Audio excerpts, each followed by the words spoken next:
Ces mots sur l'écran du téléphone de Gérard ont explosé dans le silence glacé de la mairie de Lyon. Camille souriait, ce sourire qui n'atteignait jamais ses yeux, pendant que je tenais encore la main froide de mon mari. Et là, à cet instant précis, j'ai pris la décision qui allait tout changer. Parce que ce que Camille ne savait pas, ce que personne dans cette salle n'imaginait, c'est que j'avais 540 000 $ cachés dans 3 comptes secrets. Et j'étais sur le point de détruire sa vie. Je m'appelle Estelle Dufour. J'ai 71 ans. Et voici l'histoire de comment une vieille professeure de littérature a écrasé la belle-fille qui a tenté de la voler. Gérard venait de mourir d'une crise cardiaque un mardi matin de novembre 2024. 45 ans de mariage. 45 ans à partager des cafés au lait et des croissants, à se promener au marché Saint-Antoine, à économiser centime par centime. Notre appartement haussmannien dans le 6e arrondissement de Lyon était modeste mais chaleureux. Gérard était comptable, méticuleux, gardait chaque reçu comme s'il s'agissait d'un secret d'État.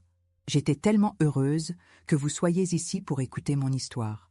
Vous savez, quand j'ai décidé de la raconter, je ne savais pas si quelqu'un me croirait. Si vous aussi avez vécu quelque chose de similaire en famille, ou connaissez quelqu'un qui a besoin d'entendre qu'il est possible de réagir, mettez un like à cette vidéo. Pendant que je raconte la suite, si vous pouvez vous abonner à la chaîne, cela m'aiderait beaucoup. Et dites-moi dans les commentaires, d'où m'écoutez-vous? Je veux savoir jusqu'où ces histoires arrivent. Maintenant, laissez-moi vous raconter en détail ce qui s'est passé quand j'ai ouvert cette enveloppe. Camille était arrivée dans notre famille, il y a 8 ans. Jeune, ambitieuse, avec cette beauté froide qui fascine les hommes faibles. Mon fils Julien, ingénieur informatique de 32 ans, était tombé dans ses filets comme un poisson affamé.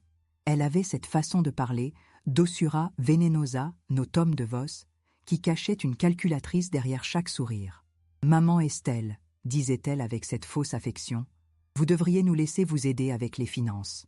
À votre âge, c'est tellement compliqué, ces histoires de banque. » Gérard, naïf comme toujours quand il s'agissait de flatterie, avait commencé à la laisser organiser ses comptes.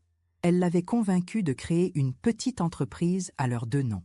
Elle conduisait une nouvelle Peugeot en disant que c'était un cadeau de maman. Je voyais les signaux, mais je les ignorais, pensant que c'était juste de la vanité de jeunesse. Mais ce message, transfert effectué, efface tout. Mes mains tremblaient en tenant ce téléphone. Le parfum enjoatif qui coûte 200 $, le flacon de Camille, flottait encore dans l'air. Elle s'était approchée de moi avec ses sapatos italianos qui valent plus que ma voiture. « Ma pauvre belle maman », avait-elle murmuré, touchant mon bras avec condescendance. « Maintenant, vous allez avoir besoin d'aide pour tout.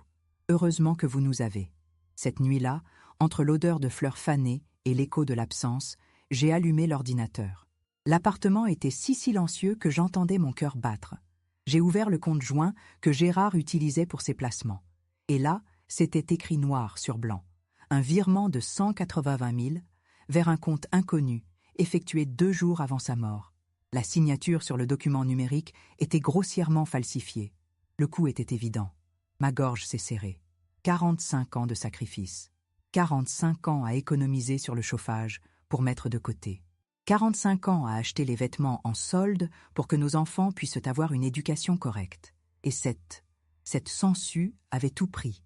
Mais Camille avait fait une erreur fatale. Elle ne savait pas que moi, l'ancienne professeure de littérature qui lisait Balzac et Zola, j'avais appris une chose en 40 ans d'enseignement. Toujours garder des preuves, toujours documenter, toujours avoir un plan B. Le lendemain matin, j'ai appelé Milton Arnaud, notre ancien comptable, un homme discret, de confiance, qui me recevait toujours avec ce regard grave derrière ses lunettes rondes. « Estelle », a-t-il dit en voyant les extraits imprimés que j'avais apportés, « c'est grave, très grave, mais nous pouvons le prouver. Milton a passé des semaines à tracer les virements. Nous avons visité le notaire qui s'occupait du testament. Nous avons comparé les signatures. Les preuves s'accumulaient, email, relevé bancaire, capture d'écran. Et puis est venue la confirmation la plus dévastatrice. J'ai appelé Camille, feignant l'innocence. « Ma chère Camille », j'ai dit avec ma voix la plus fragile, « il y a une petite confusion avec la banque. Ils parlent d'un audit sur le testament. Tu peux m'expliquer ce virement? Je ne comprends rien à ces histoires. » Elle a hésité. J'ai appuyé sur le bouton du magnétophone caché sous la nappe de la table du café. Écoute, belle maman. Sa voix avait perdu toute douceur. Gérard m'avait donné autorisation. Il ne l'aurait jamais découvert s'il n'était pas mort si tôt. Chaque mot était une lame froide dans ma poitrine. Il avait des dettes de jeu que tu ne connaissais pas, a-t-elle continué. J'ai juste récupéré ce qui m'était dû. Mensonge. Gérard n'avait jamais joué de sa vie. Il trouvait même le loto vulgaire. Et puis, elle a ajouté avec un rire cruel, « À quoi ça te sert, cet argent? Tu vas mourir bientôt de toute façon. » À cet instant, quelque chose s'est cassé en moi. Pas mon cœur. Mon cœur était déjà brisé. Non, c'était autre chose. C'était ma patience, ma bonté, ma naïveté. L'ancienne Estelle venait de mourir, et la nouvelle était née. Le lendemain, j'ai contacté Maître Lefebvre, avocat criminaliste réputé du barreau de Lyon. Un homme aux cheveux gris, aux yeux perçants, qui ne souriait jamais, mais qui avait la réputation de ne jamais perdre. « Madame Dufour, a-t-il dit après avoir écouté l'enregistrement, nous avons là un cas d'école. Faux et usage de faux, escroquerie qualifiée. Votre belle-fille va passer quelques années à réfléchir en prison. » J'ai aussi découvert autre chose. En fouillant dans les papiers de Gérard, j'ai trouvé des relevés que je n'avais jamais vus. Des comptes qu'il avait ouverts sans me le dire. Pas pour me cacher quoi que ce soit, pour me protéger. Mon mari discret, mon mari méticuleux, avait économisé 720 000 € au total. 3 comptes différents, 3 banques différentes. 45 ans de petites économies qui s'étaient transformées en fortune. Camille n'avait volé que le quart de notre patrimoine. Mais elle allait payer pour la totalité de sa cupidité. L'enquête a révélé des choses encore plus sordides. Camille utilisait l'argent volé pour couvrir ses dettes de poker en ligne. Elle avait perdu 60 000 € en 6 mois sur des sites illégaux. Elle mentait même à Julien, lui racontant que l'argent venait de sa mère riche de Marseille. Milton a monté un dossier complet. Date, extrait, preuves. L'enregistrement a été numérisé et certifié par un huissier.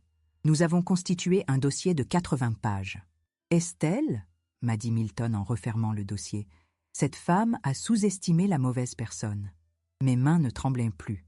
Et vous savez ce qui est le plus effrayant? C'est que j'ai réalisé que j'aimais ça. Cette sensation de contrôle. Cette planification froide de ma vengeance. Pour la première fois en 45 ans, je n'étais plus la femme qui subissait. J'étais celle qui agissait. 3 semaines plus tard, nous avions un rendez-vous au tribunal. Mais avant cela, il y avait une étape cruciale. Une étape que Camille n'allait jamais oublier. Le jeudi matin, 21 novembre 2024, à exactement 9h15, j'ai découvert l'étendue réelle de la trahison. J'étais dans la cuisine, préparant mon café habituel, cette routine quotidienne qui me maintenait en vie depuis la mort de Gérard, quand le téléphone de mon mari a sonné encore une fois. Je l'avais gardé allumé, pensant naïvement que quelqu'un pourrait avoir besoin de le contacter pour des affaires en cours. Mais ce n'était pas un collègue. C'était Camille. « Allô, Gérard ?» Sa voix était différente, plus dure, plus vraie. J'ai failli répondre, mais quelque chose m'a retenu. Une intuition. J'ai laissé le répondeur se déclencher. « Merde, il répond pas », a-t-elle murmuré. Puis, plus fort, « Bon, j'espère que tu as bien effacé les traces, papa Gérard. » Parce que la vieille commence à poser des questions sur les comptes. Milton Arnaud l'a appelé hier. Mon sang s'est glacé. Milton m'avait appelé, effectivement. Mais comment Camille le savait-elle? En tout cas, a continué sa voix, maintenant totalement démasquée. On continue comme prévu. Dans 2 semaines, quand elle aura signé la procuration, on vide le reste. Aux 540 000. C'est pas rien. Julien ne sait rien, et il vaut mieux que ça reste comme ça. Elle a raccroché. Je suis restée là, debout dans ma cuisine, le téléphone à la main, sentir une lamina gelada atravessa me peito. 540 000 $. Elle connaissait le montant exact de mes économies. Comment était-ce possible? Mes jambes ont cédé. Je me suis effondrée sur la chaise de la cuisine, celle où Gérard s'asseyait chaque matin pour lire Le Progrès. L'odeur de son café persistait encore dans l'air, mélangée maintenant au goût amer de la trahison. Camille savait tout, tout. Mais il y avait pire. Elle avait mentionné une procuration. Quelle procuration? Je n'avais jamais signé aucune procuration. Mes mains tremblaient en composant le numéro de Milton. Milton? C'est Estelle. Il faut qu'on se voie. Tout de suite. 1 heure plus tard, j'étais dans son bureau rue de la République. Milton Arnaud, 68 ans, comptable de la famille depuis 20 ans, m'a regardé avec ses yeux gris inquiets. « Estelle, vous êtes pâle comme un linge. Que se passe-t-il? J'ai tout raconté. La conversation interceptée. Les 540 000. La procuration mystérieuse. Milton s'est levé brusquement, a ouvert son coffre-fort et en a sorti une chemise rouge. « Estelle, a-t-il dit d'une voix grave, il y a quelque chose que vous devez savoir. Gérard m'avait donné cette chemise il y a 6 mois, avec instruction de ne l'ouvrir qu'en cas de problème avec Camille. Il a posé la chemise sur son bureau. À l'intérieur, des photocopies de documents, des relevés bancaires, des captures d'écran. Gérard la soupçonnait depuis longtemps, a expliqué Milton. Il avait découvert qu'elle avait tenté d'accéder à vos comptes personnels. Il a changé tous les mots de passe et m'a demandé de surveiller tous les mouvements suspects. J'ai feuilleté les documents. Tentative de connexion frauduleuse, email intercepté entre Camille et un certain Marc, apparemment son complice. Et puis, le plus choquant, une copie d'une procuration falsifiée avec ma signature imitée grossièrement. Elle comptait vous faire signer cette procuration, a dit Milton, en prétextant que c'était pour simplifier la succession. Avec ça, elle aurait pu vider tous vos comptes en une semaine. Les documents révélaient encore plus. Camille avait déjà tenté le même coup avec sa propre grand-mère en 2019. La vieille dame était morte avant que l'affaire ne soit découverte, mais il y avait eu une enquête, classée sans suite faute de preuves.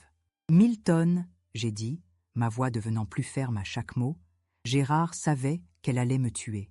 Il a hoché la tête gravement, pas physiquement, mais financièrement, émotionnellement, oui. Il m'a dit, si quelque chose m'arrive, protège Estelle. Cette femme va essayer de la détruire.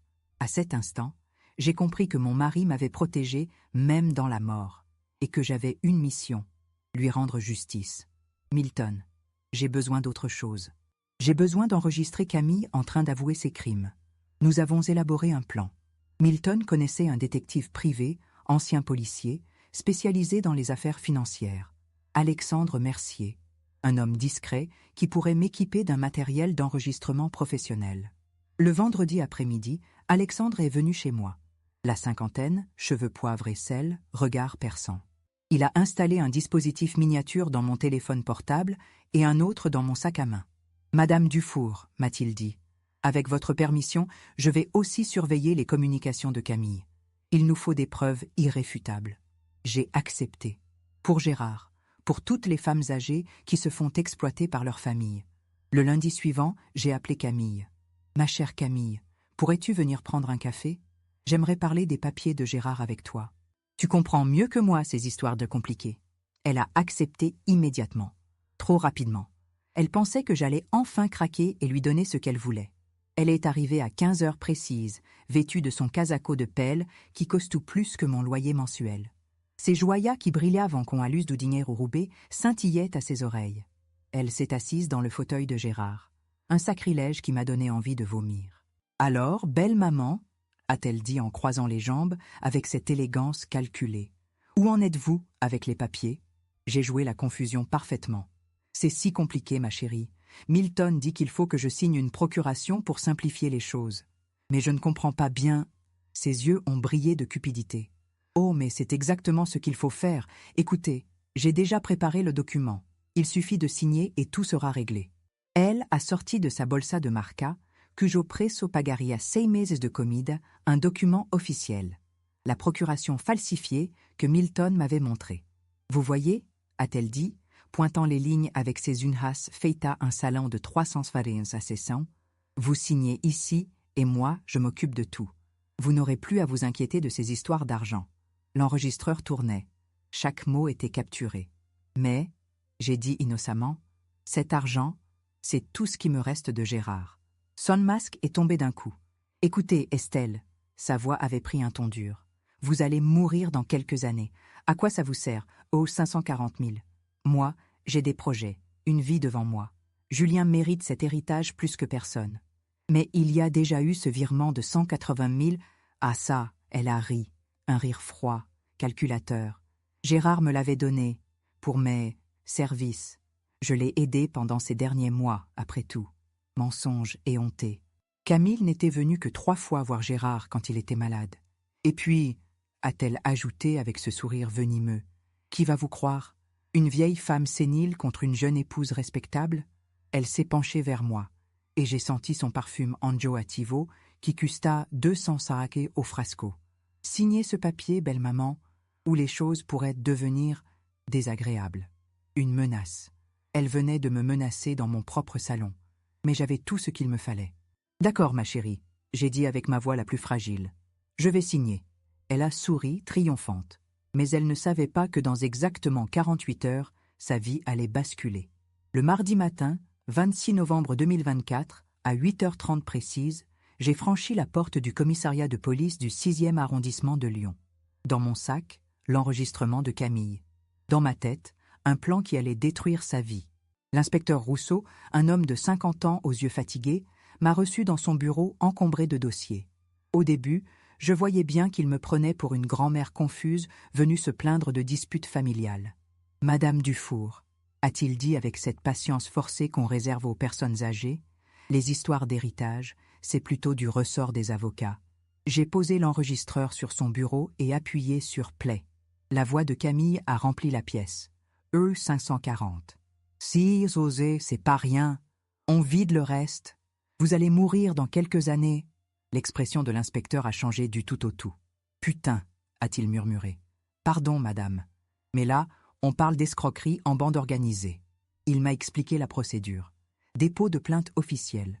Ouverture d'une enquête préliminaire. Mais surtout, il fallait des preuves supplémentaires pour que l'affaire tienne devant un tribunal. Madame Dufour, vous allez avoir besoin d'un avocat. Un bon. Je connais quelqu'un. Maître Sylvie Lefebvre. Avocate criminaliste, spécialisée dans les affaires financières. 45 ans, cheveux courts, regard d'acier. Son cabinet rue Franklin était spartiate. Des livres de droit, un bureau en chêne, aucune décoration superflue. Madame Dufour, m'a-t-elle dit après avoir écouté l'enregistrement, votre belle-fille vient de commettre 3 délits, faux et usage de faux, escroquerie et tentative d'extorsion. Nous avons de quoi l'envoyer en prison. Mais maître Lefebvre voulait plus que de simples aveux. Elle voulait démanteler tout le réseau. Cette femme ne travaille pas seule. Il y a ce Marc mentionné dans les emails. Il nous faut identifier tous les complices. Alexandre Mercier, le détective privé, avait déjà commencé son travail. Surveillance discrète de Camille, écoute de ses communications, filature de ses déplacements. Le mercredi soir, il m'a appelé avec des nouvelles qui m'ont glacé le sang. « Madame Dufour, j'ai suivi votre belle-fille aujourd'hui. Elle a rencontré un homme dans un café près de la gare de Lyon-Pardieu. J'ai pu enregistrer leur conversation. Il est venu chez moi dans l'heure qui a suivi, a sorti un petit appareil digital et a appuyé sur « Play ». La voix de Camille, claire et distincte. « La vieille va signer demain. Dès que j'ai la procuration, tu peux vider les comptes. 540 000 répartis sur 3 banques. » Une voix d'homme, plus grave. « Et le fils? Il soupçonne rien? Julien? Tu rigoles? Il croit encore au Père Noël. Il pense que sa mère a juste de petites économies. » L'homme a ri. « Parfait. Moi je prends ma commission de 30%, comme d'habitude. » Mon cœur s'est arrêté. 30% de commission, cela signifiait que Camille avait déjà fait ça avant. Combien de familles avait-elle détruites? Bomba 1, la découverte du réseau. Alexandre avait identifié l'homme. Marc Dubois, ancien employé de banque radiée pour détournement de fonds. Spécialisé dans les fraudes aux personnes âgées. Un curriculum vitae impressionnant. 12 familles escroquées en 5 ans. « Madame Dufour, m'a dit Alexandre, votre belle-fille fait partie d'un réseau organisé. Il cible les veuves récentes, s'introduisent dans les familles et vide les comptes systématiquement. J'ai eu une nausée.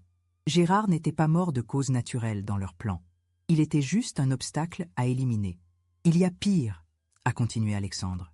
J'ai trouvé des conversations sur son téléphone. Elle et Marc cherchaient un moyen d'accélérer votre propre décès. Il m'a montré des captures d'écran, messages effrayants échangés entre Camille et Marc. Une petite dose dans son café du matin, personne ne soupçonnera rien à son âge. Ou un petit accident domestique. Les vieilles tombent si facilement dans les escaliers. Mes mains tremblaient en lisant. Cette femme, cette monstre que j'avais accueillie dans ma famille, planifiait mon assassinat. Bomba 2. Les autres victimes.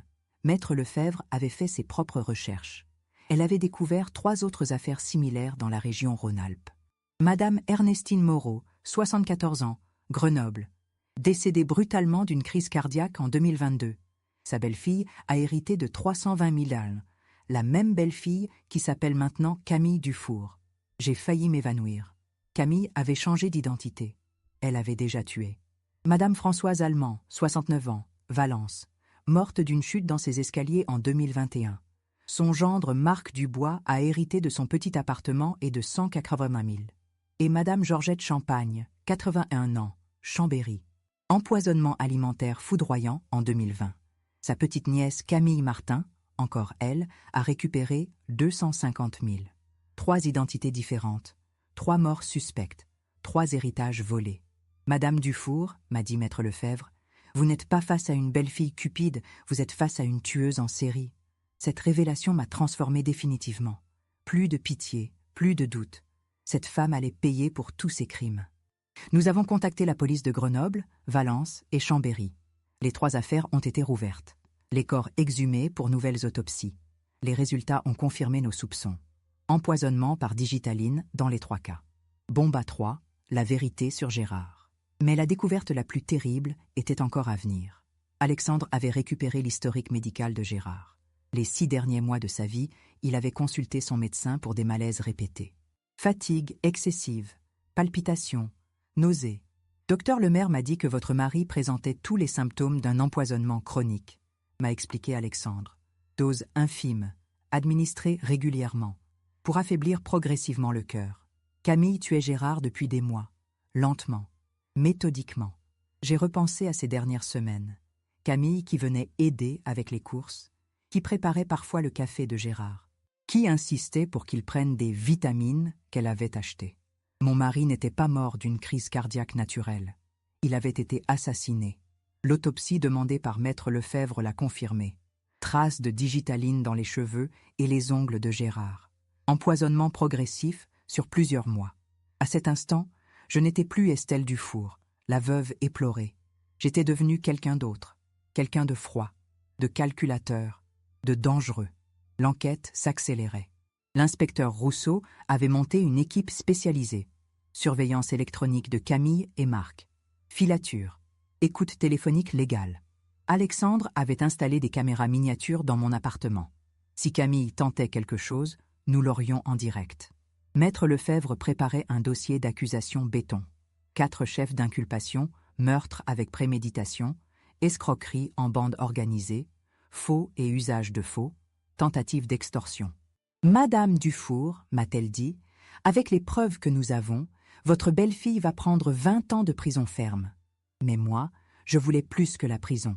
Je voulais qu'elle souffre comme elle avait fait souffrir ses victimes. Je voulais qu'elle connaisse la peur, l'humiliation, le désespoir. J'ai élaboré un plan avec Milton et Alexandre. Un piège parfait. Nous allons organiser une réunion familiale. Camille, Julien, Milton, maître Lefebvre et moi. Officiellement pour régler la succession définitivement. Camille viendrait avec sa procuration falsifiée, pensant enfin toucher le jackpot. Mais dans cette réunion, il y aurait aussi l'inspecteur Rousseau et 2 agents en civil, des journalistes de Le Progrès, alertés discrètement, et surtout un huissier pour constater la tentative d'escroquerie en flagrant délit. Elle va se jeter dans la gueule du loup, a souri Alexandre. Milton a appelé Camille pour fixer le rendez-vous. Vendredi 6 décembre 2024, 14 h, dans les bureaux de maître Lefebvre. Apportez tous vos documents. Camille, a dit Milton avec cette fausse gentillesse. Nous allons tout régler aujourd'hui. J'ai entendu l'excitation dans sa voix quand elle a accepté. Elle pensait tenir sa victoire finale. Les derniers préparatifs ont été minutieux. Alexandre a installé des caméras de surveillance dans le bureau de maître Lefebvre. L'inspecteur Rousseau avait préparé les mandats d'arrestation. Les journalistes étaient prévenus. Milton a préparé les vrais documents de succession. 720 000 au total, plus l'appartement haussmannien évalué à 450 000, un patrimoine de 1,17 million d'euros que Camille pensait voler. Jeudi soir, la veille du piège, j'ai dîné seule dans ma cuisine. J'ai regardé la chaise vide de Gérard et je lui ai parlé une dernière fois. « Mon amour, demain, justice sera faite. Cette femme va payer pour ce qu'elle t'a fait, pour ce qu'elle a fait aux autres. Et pour ce qu'elle comptait me faire. Mes mains ne tremblaient, c'est plus. Et ça, Bokeh et mes astuces t'adorent. C'est que j'ai réalisé que j'aimais ça. Cette sensation de contrôle total, cette planification froide de ma vengeance. Pour la première fois en 71 ans, je n'étais plus la femme qui subissait. J'étais celle qui frappait. Vendredi matin, 6 décembre 2024. Le jour de la vengeance était arrivé. Vendredi 6 décembre 2024, 14 heures précises. Cabinet Lefebvre & Associés, rue Franklin, Lyon. Camille est entrée dans le bureau avec son sourire de triomphe, vêtue de sa robe Chanel noire et de ses escarpins Louboutin. Elle portait cette bolsa de Marca, Cujo Presso Pagaria Semes de Comida, pensant venir récupérer le butin de sa vie. « Bonjour tout le monde », a-t-elle dit avec cette fausse chaleur, embrassant Milton et me serrant dans ses bras avec cette tendresse calculée. « Alors, on va enfin régler ces histoires de papier ?» Julien était assis à côté d'elle, mal à l'aise, ne comprenant pas pourquoi sa mère avait insisté pour cette réunion si formelle. Maître Lefebvre, impeccable dans son tailleur gris, observait Camille avec l'œil froid d'un prédateur. « Effectivement, » j'ai dit avec ma voix la plus fragile. « J'aimerais qu'on clarifie la situation financière une bonne fois pour toutes. » Camille s'est penchée vers moi, ajustant ses cheveux avec cette fausse modestie. « Bien sûr, belle maman. D'ailleurs, j'ai apporté cette procuration dont nous avions parlé.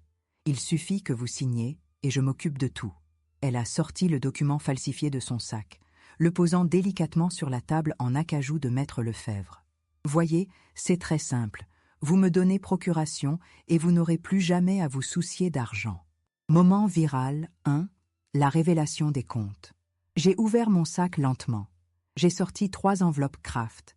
Je les ai posées sur la table, une par une, avec le bruit sec du papier contre le bois. Avant de signer quoi que ce soit, j'ai dit calmement, j'aimerais que tout le monde connaisse ma situation financière réelle. J'ai ouvert la première enveloppe. Compte Crédit Lyonnais, 240 000 atals. Le visage de Camille s'est figé. J'ai ouvert la deuxième enveloppe. Compte BNP Paribas, 315 000 ALS. Ses yeux se sont écarquillés. J'ai ouvert la troisième enveloppe. Compte Société Générale, 165 000 DAL. Le silence dans la pièce était assourdissant. Total, 720 000 DAL, j'ai annoncé. 45 ans d'économie. Et toi, ma chère Camille, tu pensais que j'étais une vieille pauvre et sénile. Camille a tenté de sourire, mais sa lèvre supérieure tremblait. C'est merveilleux, belle maman. Vous voyez, avec cette procuration, je pourrais mieux gérer tout cet argent pour vous. Na, j'ai dit en sortant une quatrième enveloppe. Mais il y a autre chose que tu dois savoir. Moment viral 2. L'arrivée de la police. Tu ne peux rien prouver. Camille a crié, se levant brusquement de sa chaise. En fait, une voix grave est venue du fond du bureau. Elle peut tout prouver. Camille s'est retournée. Son sang s'est glacé. L'inspecteur Rousseau était appuyé contre le mur depuis le début de la réunion, en costume civil, observant silencieusement. À côté de lui, l'inspectrice Moreau, spécialisée dans les crimes financiers. Je suis l'inspecteur Rousseau, police judiciaire de Lyon. J'enquête sur cette affaire depuis 2 semaines, et Madame Dufour a effectivement raison sur toute la ligne. Camille a fait un pas en arrière, heurtant sa chaise. C'est un piège, vous n'avez pas le droit. Nous avons tous les droits, a coupé l'inspectrice Moreau. Nous avons une commission rogatoire, des enregistrements, des preuves matérielles. L'inspecteur Rousseau s'est approché de la table et a sorti un dossier épais. Madame Camille Dufour, alias Camille Martin, alias Camille Moreau, a-t-il lu d'une voix officielle, vous êtes accusée de meurtre avec préméditation sur la personne de Gérard Dufour, d'escroquerie en bande organisée, de faux et usage de faux. Julien s'est levé d'un bond. Quoi? Maman, qu'est-ce qui se passe? De quoi il parle? Camille s'est tournée vers lui, le visage décomposé. « Julien, mon chéri, c'est un malentendu. Ta mère est devenue folle. Elle... » « Votre épouse, » a continué l'inspecteur Rousseau imperturbablement, « a empoisonné votre père avec de la digitaline pendant 6 mois. Elle a aussi assassiné 3 autres personnes âgées dans la région. J'ai vu Julien vaciller comme s'il avait reçu un coup de poing. « Maman ?» Il m'a regardé, les yeux remplis de larmes. « C'est vrai ?» J'ai hoché la tête gravement. Ton père a été assassiné, mon fils. Et ta femme comptait me tuer aussi pour récupérer notre argent. » Maître Lefebvre a actionné un magnétophone posé sur son bureau. La voix de Camille a rempli la pièce. « Vous allez mourir dans quelques années. À quoi ça vous sert? 540 000. Une petite dose dans son café du matin. Personne ne soupçonnera rien à son âge. » Julien s'est effondré sur sa chaise, la tête dans les mains. Moment viral 3. Le confronto final. Camille a tenté de s'approcher de moi, les mains tendues. « Belle maman, écoutez-moi, je peux tout expliquer. C'est pas ce que vous croyez. J'ai reculé d'un pas. Ne me touche pas. Mais je suis de la famille, j'ai épousé votre fils. Tu as tué mon mari, j'ai dit d'une voix glacée. Tu as empoisonné l'homme que j'aimais pendant 45 ans. Tu as planifié mon assassinat. Tu n'es plus rien pour moi. J'ai sorti de mon sac une feuille pliée. Tu veux savoir ce que tu m'as coûté exactement? J'ai déplié la feuille et j'ai lu à voix haute € 50 000. Apport pour votre appartement en 2017. € 85 000. Vos dettes de carte de crédit soldées en 2019. € 25 000. Votre voiture de luxe en 2020. € 30 000. Vos vacances aux Maldives en 2021. € 15 000. Vos bijoux d'anniversaire en 2022. € 20 000. Vos dettes de jeu en 2023. € 180 000. Le virement que tu as volé à la mort de Gérard. Total, 405 000 en 7 ans. Camille était livide.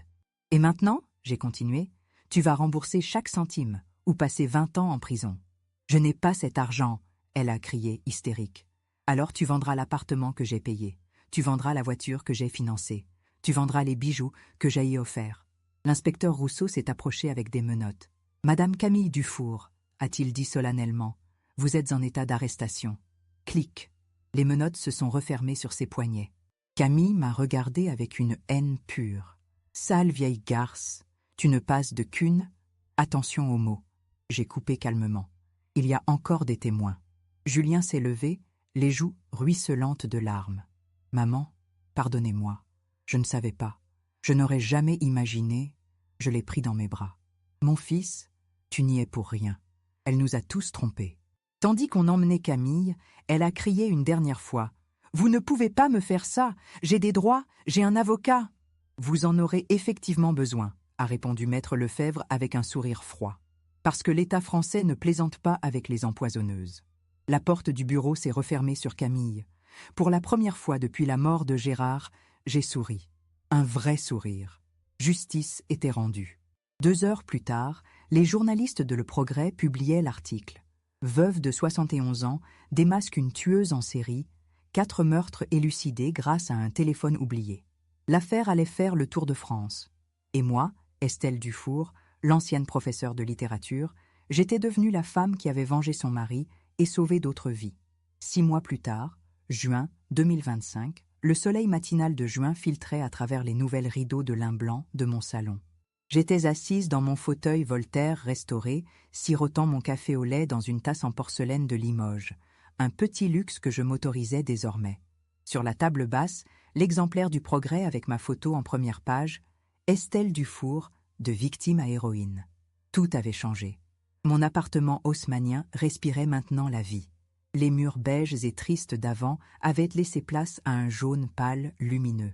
Le vieux canapé en velours râpé avait été remplacé par un ensemble moderne mais confortable. Et dans un coin du salon trônait mon nouveau piano droit, un Pleyel de 1920 que j'avais trouvé chez un antiquaire de la Croix-Rousse. Mais le plus grand changement, c'était moi. Transformation physique. Avant, après. Avant. Cheveux gris ternes, tirés en chignon serré, robe noire démodée, chaussures plates usées, épaules voûtées par le poids des années, regard éteint de femme invisible. Après. Cheveux coupés en carré moderne avec quelques mèches châtain clair, chemisier bleu marine élégant, pantalon en lin beige, ballerine en cuir souple, posture droite de femme qui a retrouvé sa dignité, sourire confiant que je n'avais plus eu depuis des décennies. À 71 ans, je m'étais redécouverte. Le procès de Camille avait fait sensation dans toute la France. L'affaire était devenue l'affaire de la veuve vengeresse dans les médias. Camille avait été condamnée à 25 ans de réclusion criminelle pour 4 meurtres avec préméditation. Marc Dubois avait écopé de 15 ans comme complice. La justice avait récupéré 180 000 sur leur compte, mais le reste avait été dilapidé au jeu et en achats compulsifs. Peu importait. L'argent n'avait jamais été le plus important. Julien venait me voir chaque dimanche. Au début, il était brisé de culpabilité, s'excusant sans cesse d'avoir épousé une meurtrière. Mais progressivement, nous avions reconstruit notre relation. Pour la première fois depuis des années, nous parlions vraiment.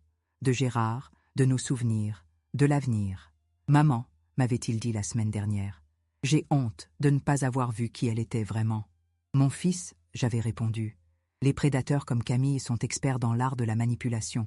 Même moi, j'ai mis du temps à comprendre. Il avait demandé le divorce immédiatement après l'arrestation. La procédure était en cours, mais ma plus grande fierté, c'était mon nouveau projet. Avec 200 000 de mes économies, j'avais créé la Fondation Gérard Dufour pour la protection des personnes âgées vulnérables. Nous financions des formations pour les banquiers, les notaires, les médecins, pour qu'ils puissent détecter les signes d'exploitation financière. J'avais aussi fait don de 150 000 à l'école rurale de Pont-de-Vaux, dans l'Ain, où des enfants étudiaient dans des salles sans chauffage. L'école avait maintenant des radiateurs neufs, des ordinateurs et une bibliothèque fournie. Madame Dufour, m'avait dit la directrice lors de l'inauguration, grâce à vous, ces enfants vont avoir toutes les chances de réussir. C'était exactement ce que Gérard aurait voulu. Mes matinées étaient désormais occupées par les cours particuliers de littérature que je donnais à domicile. 3 élèves de terminale qui préparaient leur baccalauréat. J'avais retrouvé ma passion d'enseigner, cette joie de voir des jeunes esprits s'épanouir au contact des grands auteurs. L'après-midi, je m'installais au piano. Mes doigts avaient retrouvé leur agilité d'antan. Je rejouais du Chopin, du Debussy, parfois même je composais mes propres mélodies. La musique remplissait l'appartement, chassant les derniers fantômes du passé. Le soir, je lisais, pas seulement les classiques que j'enseignais, mais aussi des romans contemporains, des essais, des biographies. Mon esprit s'élargissait, se nourrissait, renaissait. Milton venait prendre le thé 1 fois par semaine. Il avait été mon roc pendant toute cette épreuve. Estelle, m'avait-il dit récemment, vous avez accompli quelque chose d'extraordinaire. Vous avez transformé votre douleur en justice. Alexandre Mercier était devenu un ami. Nous déjeunions parfois ensemble, et il me racontait ses nouvelles enquêtes. Grâce à notre affaire, il avait pu démanteler tout le réseau de Camille et Marc. 12 autres victimes potentielles avaient été sauvées. Maître Lefebvre m'avait proposé de devenir bénévole dans son cabinet pour aider d'autres personnes âgées, victimes d'escroquerie. J'avais accepté avec enthousiasme.